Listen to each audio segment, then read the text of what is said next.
Welcome back. It's data download time. This week's Senate runoff win by Democrat Raphael Warnock in Georgia marked the official end of the 2022 midterms. And with that, we want to take a look at what we learned from our county-to-county project.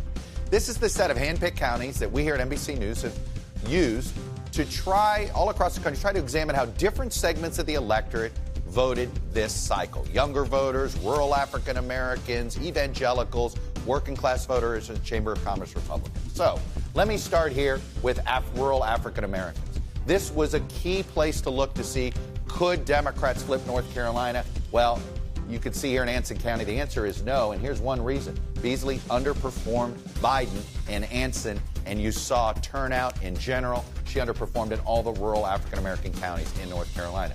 Chattooga County, Georgia, this is a big evangelical county. Marjorie Taylor Greene's district here. This was a case where not how Walker was going to do in Georgia. He did really well here. But whether he was going to get the evangelical turnout. And only 70% of the presidential vote from 2020 turned out in Chattooga. This was a problem all across the state for Walker and why he ended up losing. Let me take you to Dane County. This was our check-in on young voters, home of the University of Wisconsin. Here, Democrats did really well. 90% of the presidential turnout showed up in 2022. Mandela Barnes did better in Dane County than Joe Biden did. Barnes didn't lose Wisconsin because of young voters not showing up. He lost Wisconsin because he underperformed in Milwaukee, by the way.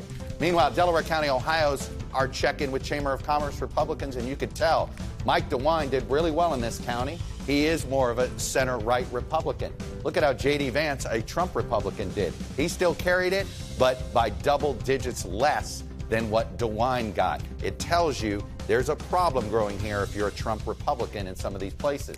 Luzerne County is a former Democratic Union county that had moved towards Trump. Well, I'll tell you this, Democrats carried it in the governor's race, and Fetterman did better than Biden here, indicating that the Trump nominees turned off even some Trump-leaning voters in a county like Luzerne. Thanks for watching our YouTube channel. Follow today's top stories and breaking news by downloading the NBC News app.